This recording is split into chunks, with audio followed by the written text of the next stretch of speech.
Happy morning, students. Today, our session will be on personality.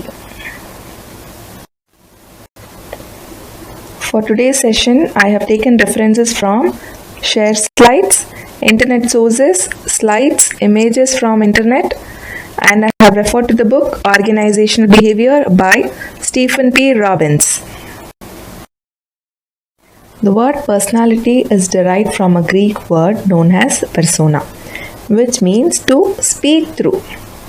Personality is a combination of characteristics or qualities that form a person's unique identity, and it signifies the role which a person plays in public. So, personality is a combination of characteristics or qualities that is helping him to form a unique identity. Every individual has a unique, personal, and a major determinant of his behavior that defines his personality. How uniquely you are adjusting to the environment, how different you are in handling things, what is the unique characteristics you possess, that is what is personality. Now we'll see the definition of personality. Gordon Allport has defined personality as the dynamic organization within the individual of those psychophysical systems that determine his unique adjustment to his environment. The dynamic organization within the individual, which is consisting of psychophysical system that determine his unique adjustment to his environment, how uniquely he is in a position to adjust to his external environment, is what is called as personality. This is the most frequently used definition, which has been defined almost nearly 70 years back. So when we talk of a person's personality, we don't mean that a person has a charming face, smiling face, or he has a positive attitude towards life. Is this what is personality? Definitely not, right? That is what. It is the whole thing. It is not a particular thing. Smiling face, charming face, no. The complete whole psychological system is what is called as personality.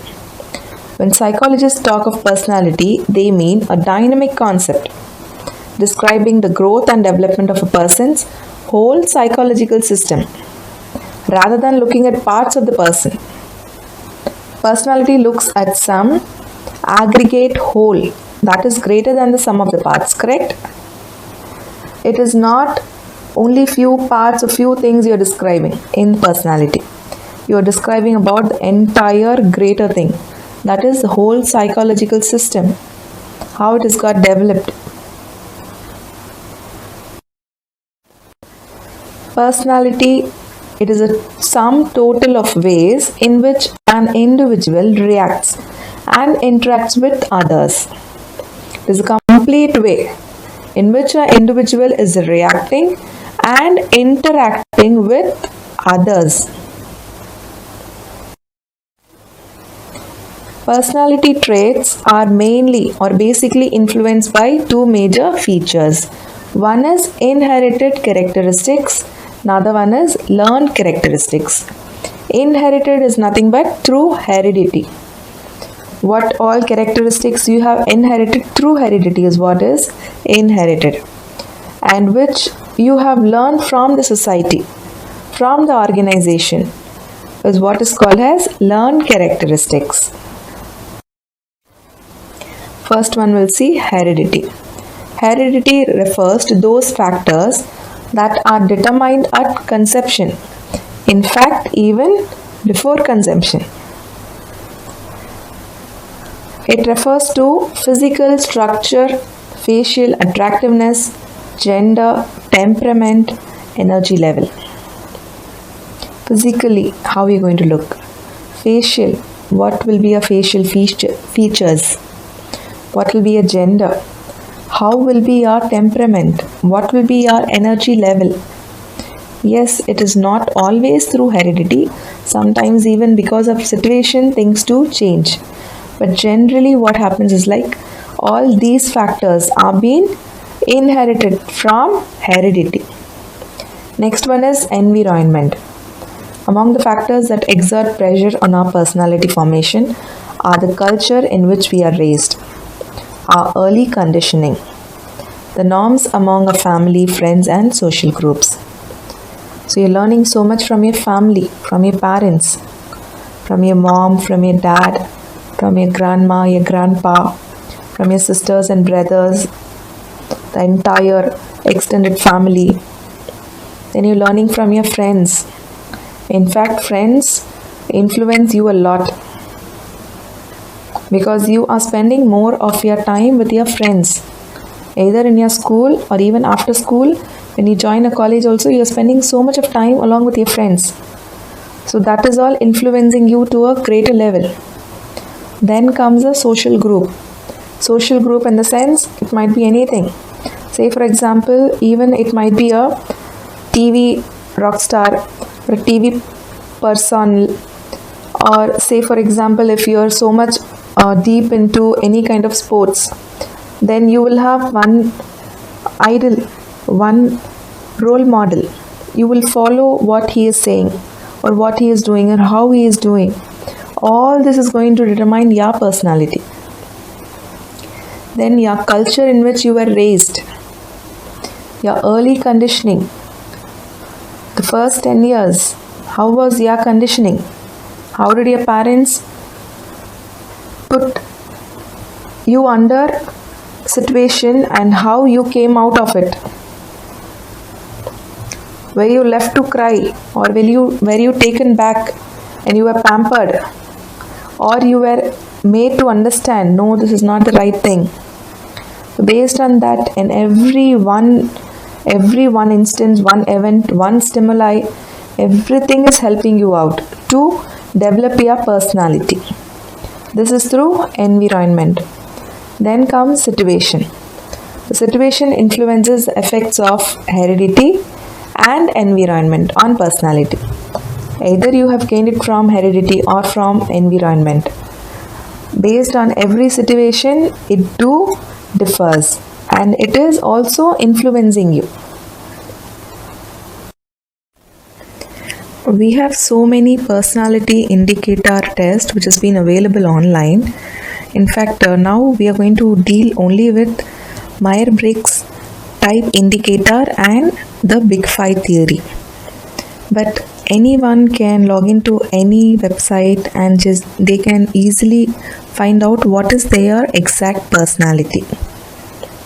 You can just log in stating that personality type indicator or online free personality type indicator, and then you can enter the questions. You can answer the questions. Based on that, they will tell you that this is what is your personality. But only thing is, you should not answer in a polished way. It should be exactly what you are. If you're going to answer it in a very simple and very clear way, in that case, exactly what is your personality will be depicted to you. So here we are going to deal with the Myers-Briggs type indicator. This was created by Catherine Cook Briggs and Isabella Briggs Meyer. Both were Americans. They constructed this based on 4 types, which is sensation, intuition, feeling and thinking. Then few other things were added, and at every point of time it got so many combinations and permutations. Based on that, so many personality types has got evolved. But basically we have one is extroverted or introverted, sensing or intuitive, thinking or feeling, perceiving or judging. Based on the first alphabet of these words, there are so many combinations and permutations which has been used and a personality has got evolved. But the basic 16 personalities we'll deal with. So these are the basic 16 personalities. First one being architect. It is INTJ, architect. Then INTP, the logician, the commander, the debater, the advocate. So based on what is your personality, you will be given this is what it is. And these are all the basic behaviors or characteristics, features or qualities which you would generally possess. And based on that, then you can identify where you are very strong. Based on that, then you can decide your career or where you can grow. So this is all the reason why it is being done. The first one being the architect, where they will be very imaginative, they will be strategic planners. Then logician, they will be very innovative, very curious to find out things. They will apply logical thinking everywhere. Then the commander, they'll be bold, imaginative, strong-willed. Then the debater, they'll be smart, curious to find out things, and they will have extra intellectual qualities. Then advocate, they'll be quite mystical and idealist. Then comes mediator. He'll have basic kind, he'll be very gentle, and he'll be of poetic. Then protagonist, he'll have a charisma, he'll have an inspiring charisma with him, and generally he'll be a natural leader. Then comes campaigner, he'll be enthusiastic, he'll be creative, and he'll be sociable. The next one is logistician, he'll be practical, fact-minded, and reliable. The next one being the defender, he'll be protective, warm, and caring. Executive, he'll be organized, punctual, and he will be a leader. The consul, he'll be caring, social, and popular. The virtuoso, he'll be bold, practical, and experimental. The adventurer, he'll be artistic, charming, and explorer. The entrepreneur, he'll be smart, energetic, and perceptive. The entertainer, he'll be spontaneous, energetic, and enthusiastic. Next, we'll move on to the Big Five personality dimension. It is also one of the personality indicator. We saw Myers-Briggs indicator, right? Just like that, this is also indicator. But only thing is here, only levels will be counted. Say for example, in extroversion, you might be low level. In agreeableness, you may be in high level. It is only based on percentage wise. In consciousness, how conscious you are, you might be 50%. Emotional stability, you might be 70%. Openness to experience, you might be 80%. It is only based on the percentage level it is being calculated. Say for example, you have a low extroversion quality. In that case, you will be quite withdrawn, unassertive. You don't want to do things or creatively, or you don't want to even go and do things along with teams. So you are unassertive about it. When you have high quality of extroversion, you are outgoing person, you are energetic, you want to carry on with team, you want to mingle with team, you want to work with team. That is why it has been called as high personality of extroversion. Then say for example, you have a low agreeableness. You will get easily irritated. You don't want to agree with anyone. You will be like what you want only. Even if anyone tells you, you will not easily agree to that points. You have your own personality, you have your own qualities. Based on that only, you will carry on. Whereas when you have a high agreeableness, you will be warm, good-natured, considerate. If someone tells you something, you will quickly agree to it. Oh, okay, fine, we will continue. This is how you will behave when you have this high quality. When next one being consciousness. If you have a low consciousness, you will be carefree. You're not even caring about anything. When you have high consciousness, you will be very responsible, goal oriented, and you will be a very dependable person. Next one being emotional stability. When there is low emotional stability, you will feel moody at times. You will be tensed. You will have very low self-confidence. When you have a high emotional stability, you will be very stable. You will be very confident. Openness to experience. You want to experience things. When this is very low, you will be narrow field of interest. When this is high, you will be imaginative. You will be curious to know things. Open to new ideas. You will accept it quickly and you will work on it also. So these are the 5 dimensions of the Big 5 personality theory.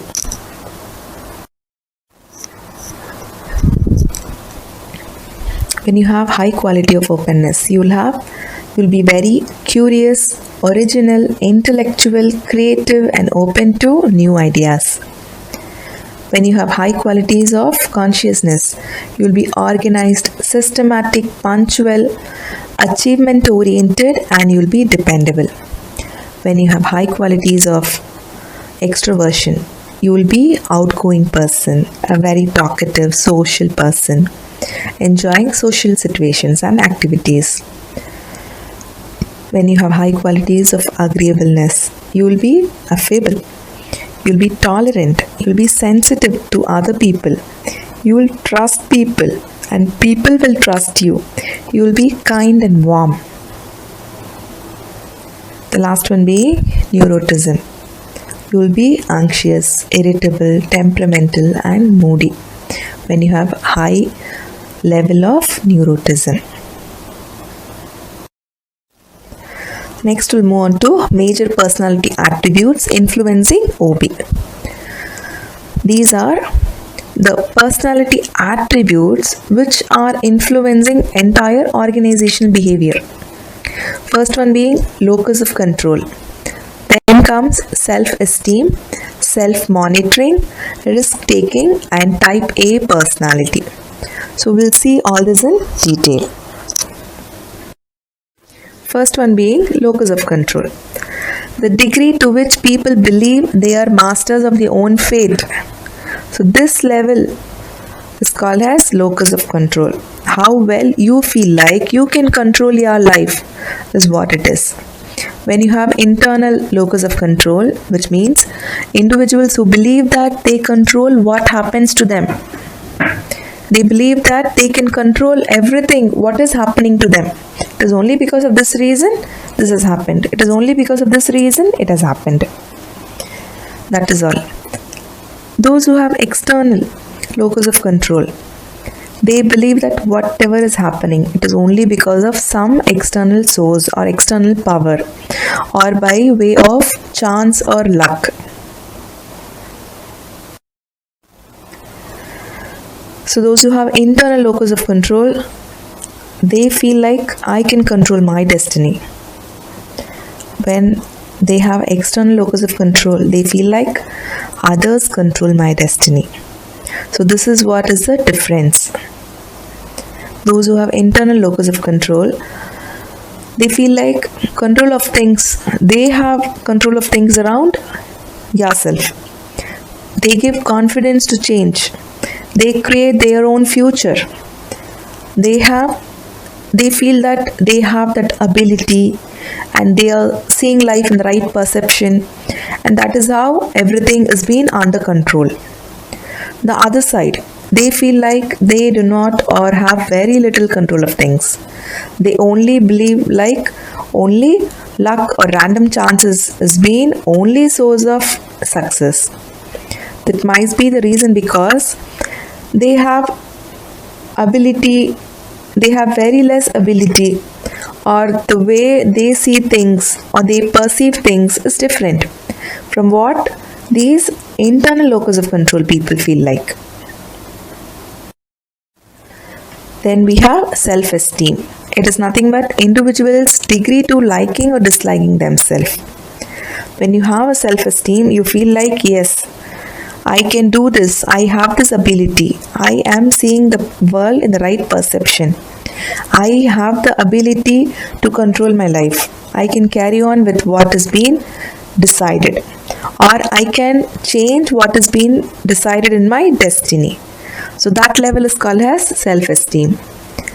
Next one is self-monitoring, a personality trait that measures an individual's ability to adjust his or her behavior to external and situational factors. Self-monitoring is nothing but how well you monitor yourself, how well you can adjust yourself to the external things. That is what is self-monitoring. Next one being risk takers. Are you a high risk taker or a low risk manager?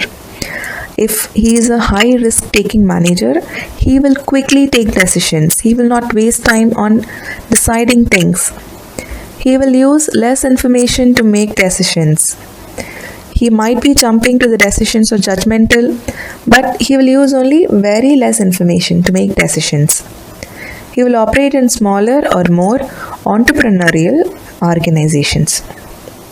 And in case of low risk taking managers, they are very slow to make decisions. They require more information before making decisions. And they exist in larger organization with stable environment. They have a very stable environment and it's a very large organization, but they don't want to take risk. They don't want to be in trouble by taking risk. So this is the attitude of low risk taking managers. Next we have the personality type of type A personality. They'll be very aggressive and they'll be involving in chronic, incessant struggle to achieve more and more in less time, and if necessary, against opposing efforts of other people or other things also. They'll go opposite also. They'll stop the other person's effort also. But only thing is they want more and more of achievement, and that too in a very less time frame. So this is the personality of type A personality. We'll see the difference between type A people and type B people. Type A people are always moving. They keep on walking. They eat very rapidly. Obviously because they are too much concentrated on their achievement. They want to move on, walk quickly, eat quickly. They do not find time for themselves. They feel impatient with the rate at which most events take place. And they strive to think or do 2 or 3 things at once, like multitaskers. I've heard that females are like better multitaskers, and it is even clinically proved. So what happens is like even they can concentrate on 2 or 3 things at the same time. They can complete all the 3 jobs at the same time, but this has not been done by almost everyone. Only very few people are talented in this way. And these people, type A, they cannot cope up with leisure time. They do not know what to do in their leisure time. Even in their leisure time, they go for enhancement of skill. They go for things like what they can do in future so that they can achieve more and more success. And they are more obsessed with numbers, measuring their success in terms of how many or how much of everything they acquire. So they are generally obsessed with numbers. They want to show their numbers. They want to measure their numbers in terms of how many and how much of things they have acquired. This is just the opposite of type B. Type B is nothing like never suffer from a sense of time urgency with its accompanying impatience. They do not have any urgency. They feel no need to display or discuss either of the achievements. They don't feel like I need to discuss my numbers. I need to show people that I have achieved so much. I have accomplished so much. They don't feel like they need to express all this. They will not even feel that they need to show that what they have achieved in their life. So that is type B. They play for fun and relaxation rather than to exhibit their superiority. And they can relax without guilt. That is the most good part in it. They can relax without any guilt. After relaxing, you need not be worried like, I did not complete this, I did not complete this. No. You can relax without guilt. That is the personality type of type B. Thank you, students. Have a great day. We'll meet in the next session.